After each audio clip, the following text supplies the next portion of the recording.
कोयला और पेट्रोलियम।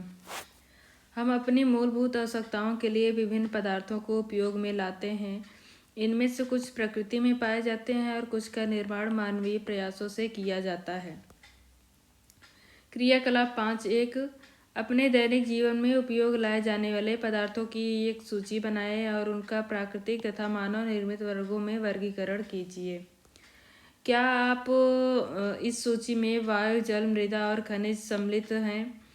क्योंकि ये सभी प्रकृति द्वारा उपलब्ध कराए जाते हैं, ये प्राकृतिक संसाधन कहलाते हैं। क्या हम अपने सभी प्राकृतिक संसाधनों का निरंतर उपयोग कर सकते हैं?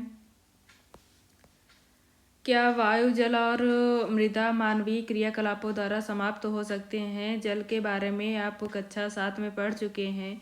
क्या जल एक असीमित संसाधन है? प्रकृति में विभिन्न संसाधनों की उपलब्धता की दृष्टि से प्राकृतिक संसाधनों को व्यापक रूप से 2 वर्गों में बांटा जा सकता है। अच्छे प्राकृतिक संसाधन ये संसाधन प्रकृति में असीमित रूप से उपस्थित हैं और मानवीय क्रियाकलापों से समाप्त होने वाले नहीं हैं। उदाहरण के लिए सूर्य का प्रकाश, वायु। समाप्त होने वाले प्राकृतिक संसाधन प्रकृति में इन स्रोतों की मात्रा सीमित है, ये मानवीय क्रियाकलापों द्वारा समाप्त हो सकते हैं। इन संसाधनों के उदाहरण हैं वन, वन्यजीव, खनिज, कोयला, पेट्रोलियम, प्राकृतिक गैस आदि। इन अच्छे प्राकृतिक संसाधन अर्थात इन एग्जॉस्टेबल नेचुरल रिसोर्सेज और समाप्त होने वाले प्राकृतिक संसाधन अर्थात एग्जॉस्टेबल नेचुरल रिसोर्सेज। क्रियाकलाप 5.2 यह कच्छ हेतु सामूहिक क्रियाकलाप है। कुछ पात्र लीजिए, इन्हें पॉपकॉर्न, मूंगफली, भुने हुए चने, टॉफियों से भरिए। विद्यार्थियों को 7 के समूह में बांट दीजिए। अब इन समूहों को 1, 2, 4 विद्यार्थियों वाले उपसमूहों में बांट दीजिए। उन्हें क्रमशः पहली, दूसरी, तीसरी पीढ़ी के रूप में चिन्हित करिए। ये उपसमूह उपभोक्ताओं को निरूपित करते हैं। जनसंख्या में वृद्धि के साथ साथ दूसरी और तीसरी पीढ़ियों में उपभोक्ता की संख्या अधिक है। प्रत्येक समूह के लिए मेज पर एक पूरा भरा पात्र रख दीजिए। प्रत्येक समूह को पहली पीढ़ी के उपभोक्ताओं से कहिए कि वे अपने समूह के पात्र से वस्तुओं का उपभोग करें। अब प्रत्येक समूह की दूसरी पीढ़ी को भी वैसे ही करने को कहिए। विद्यार्थियों से कहिए कि वे प्रत्येक पात्र में वस्तुओं की उपलब्धता को ध्यान से देखें। यदि पात्रों में कुछ शेष बचा हो तो प्रत्येक समूह की तीसरी पीढ़ी को इसका उपयोग करने के लिए कहिए। अब अंतिम रूप से देखिए कि तीसरी पीढ़ी के सभी उपभोक्ताओं को खाने हेतु कुछ मिला या नहीं। यह भी देखिए कि क्या पात्रों में अब भी कुछ शेष बच गया है। मान लीजिए कि पात्रों के खाद्य पदार्थ कोयले, पेट्रोलियम या प्राकृतिक गैस जैसे समाप्त होने वाले प्राकृतिक संसाधनों को प्रदर्शित करते हैं।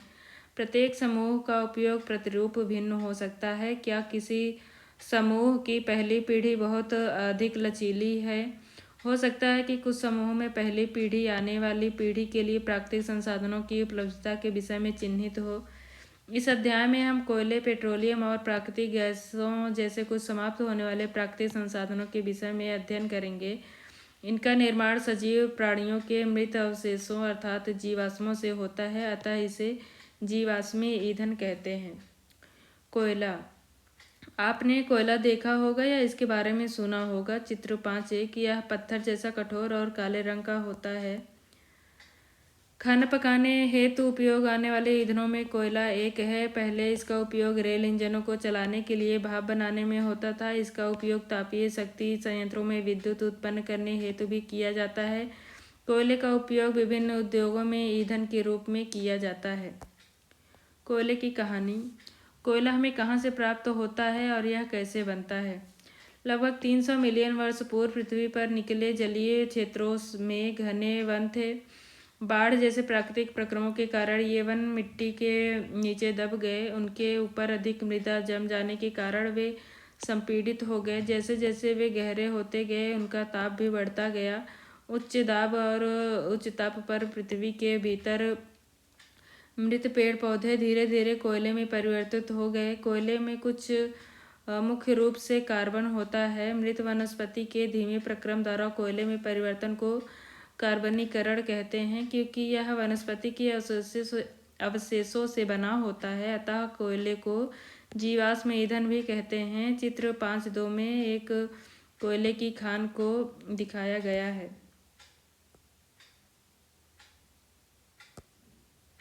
वायु में गर्म करने पर कोयला जलता है और मुख्य रूप से कार्बन डाइऑक्साइड गैस उत्पन्न करता है। उद्योग में कोयले के प्रक्रमण द्वारा कुछ उपयोगी उत्पाद प्राप्त किए जाते हैं, जैसे कोक, कोल तार और कोयला गैस।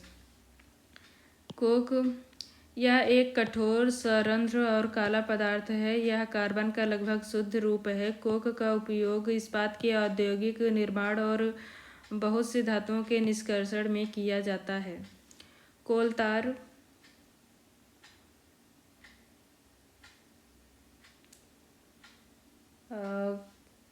यह एक अप्रिय गंध वाला काला गाढ़ा द्रव होता है। यह लगभग 200 पदार्थों का मिश्रण होता है। कोल तार से प्राप्त उत्पादों का उपयोग प्रारंभिक पदार्थों के रूप में दैनिक जीवन में काम आने वाले विभिन्न पदार्थों के औद्योगिक निर्माण में तथा उद्योगों जैसे संश्लेषित रंग, औषधि, विस्फोटक, सुगंध, प्लास्टिक, पेंट, फोटोग्राफिक सामग्री, छत्र निर्माण सामग्री आदि में होता है। रोचक तथ्य है कि मॉथ और अन्य कीटों को भगाने हेतु प्रयोग में लाई जाने वाली नेफ्थलीन की गोलियां भी कोल तार से प्राप्त की जाती हैं।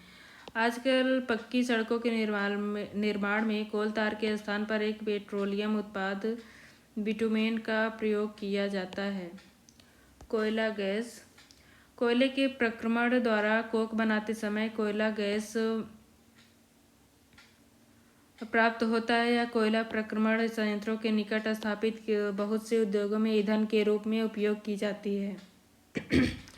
लंदन में 1810 में तथा न्यूयॉर्क में 1820 के आसपास कोयला गैस का उपयोग प्रथम बार सड़कों पर रोशनी के लिए किया गया था। आजकल इसका उपयोग रोशनी के बजाय ऊष्मा के स्रोत में किया जाता है। पेट्रोलियम आप जानते हैं कि ईंधन के रूप में पेट्रोलियम का उपयोग हल्के स्वचालित वाहनों जैसे मोटरसाइकिलों, स्कूटरों और कारों में होता है। भारी मोटर वाहनों जैसे ट्रकों और ट्रैक्टरों को चलाने के लिए डीजल काम आता है। ये ईंधन प्राकृतिक स्रोत से प्राप्त होते हैं, जिसे पेट्रोलियम कहते हैं।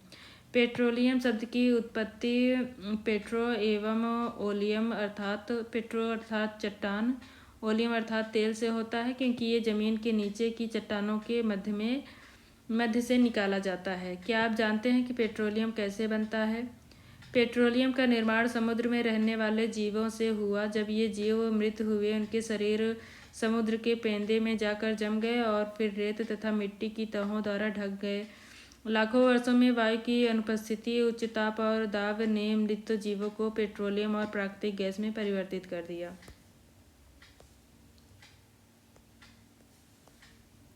चित्र 5.4 देखिए, जो पेट्रोलियम और प्राकृतिक गैस के भंडारणों को दर्शाता है। आप देख सकते हैं कि पेट्रोलियम कुएं, अप्रवेश चट्टान ऊपर है, उसके नीचे गैस है।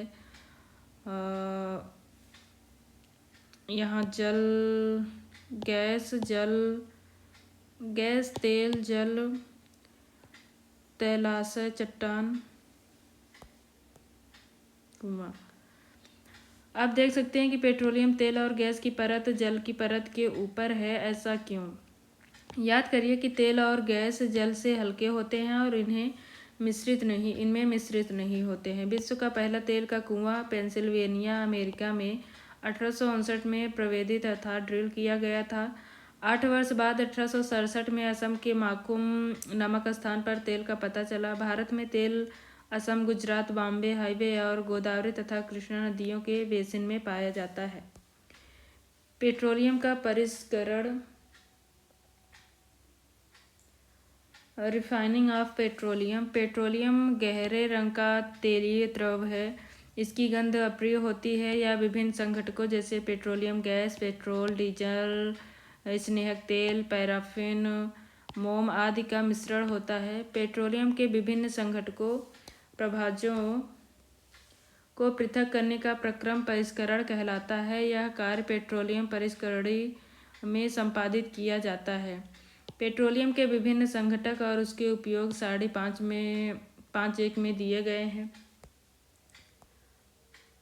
पेट्रोलियम परिष्करणी,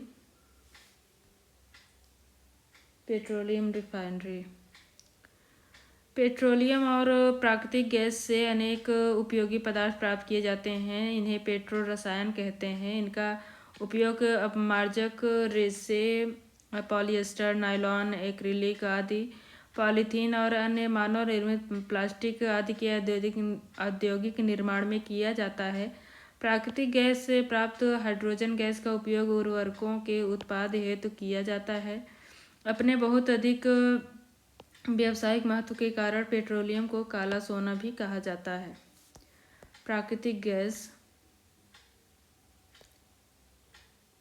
पेट्रोलियम के विभिन्न संघटक और उसके उपयोग। पेट्रोलियम के संघटक हैं द्रवित पेट्रोलियम गैस अर्थात लिक्विड पेट्रोलियम गैस एलपीजी, घरों और उद्योगों में ईंधन के रूप में पेट्रोल, मोटर ईंधन, शुष्क धुलाई के लिए विलायक, मिट्टी का तेल, स्टोव, लैंप, जेट वायुयान के ईंधन के लिए डीजल, भारी मोटर वाहनों और विद्युत जनित्रों के ईंधन के लिए स्नेहक तेल, स्नेहक, पैराफिन, मोम, मरहम, मोमबत्ती, वैसलीन इत्यादि में, बिटुमेन, पेंट एवं सड़क निर्माण में। प्राकृतिक गैस। प्राकृतिक गैस एक महत्वपूर्ण जीवाश्म ईंधन है क्योंकि इसका परिवहन पाइपों द्वारा सरलतापूर्वक हो जाता है। प्राकृतिक गैस को उच्च दाब पर संपीड़ित प्राकृतिक गैस अर्थात कंप्रेस्ड नेचुरल गैस के रूप में भंडारित किया जाता है। सीएनजी का उपयोग ऊर्जा उत्पादन हेतु किया जाता है। अब इसका उपयोग परिवहन वाहनों में ईंधन के रूप में किया जा रहा है क्योंकि यह एक कम प्रदूषणकारी है। यह एक स्वच्छ ईंधन है।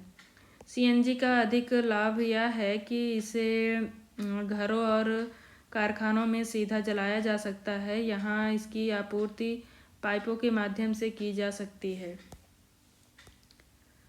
पाइपलाइनों का ऐसा जाल बड़ौदा, दिल्ली के कुछ भागों और अन्य स्थानों पर उपलब्ध है। प्राकृतिक गैस का उपयोग प्रारंभिक पदार्थों के रूप में बहुत से रसायनों और उर्वरकों के औद्योगिक निर्माण में किया जाता है।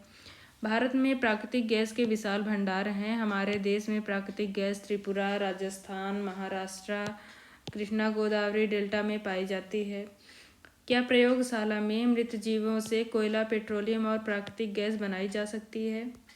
नहीं, इनका बनना एक बहुत धीमा प्रक्रम है और इनके बनने की परिस्थितियां प्रयोगशाला में उत्पन्न नहीं की जा सकती।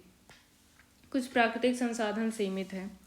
आपने इस अध्याय के प्रारंभ में पढ़ा है कि कुछ प्राकृतिक संसाधन जैसे जीवाश्म ईंधन, वन, खनिज आदि समाप्त होने वाले होते हैं। आप जानते हैं कि कोयला और पेट्रोलियम जीवाश्म ईंधन है। मृत जीवों के ईंधन में परिवर्तन के लिए लाखों वर्ष का समय लग जाता है। दूसरी ओर इनके ज्ञात भंडार कुछ सौ वर्ष और चलने वाले हैं। इसके अतिरिक्त इन ईंधनों का जलना वायु प्रदूषण का प्रमुख कारण है। इनका संबंध विश्व उष्णन अर्थात ग्लोबल वार्मिंग से भी है। अतः यह आवश्यक है कि हम इन ईंधनों का उपयोग तभी करें जब नितांत आवश्यक हो। इसके परिणाम स्वरूप पर्यावरण बेहतर बनेगा। विश्व उष्णन अर्थात ग्लोबल वार्मिंग का कम खतरा रहेगा और ईंधनों की उपलब्धता लंबे समय तक रहेगी। भारत में पेट्रोलियम संरक्षण अनुसंधान संघ, पेट्रोलियम संरक्षण अनुसंधान संघ अर्थात पीसीआरए लोगों को सलाह देता है कि गाड़ी चलाते समय किस प्रकार पेट्रोल डीजल बचाएं। उनके गुर हैं।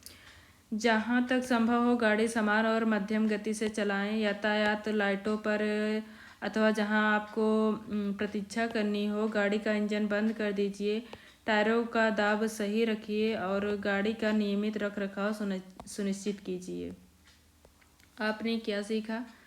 कोयला, पेट्रोलियम और प्राकृतिक गैस जीवाश्म ईंधन हैं। जीवाश्म ईंधन का निर्माण सजीवों के मृत अवशेषों से लाखों वर्षों पूर्व हुआ था। जीवाश्म ईंधन समाप्त होने वाले संसाधन हैं। कोक, कोलतार और कोयला गैस कोयले से प्राप्त बाई प्रोडक्ट हैं।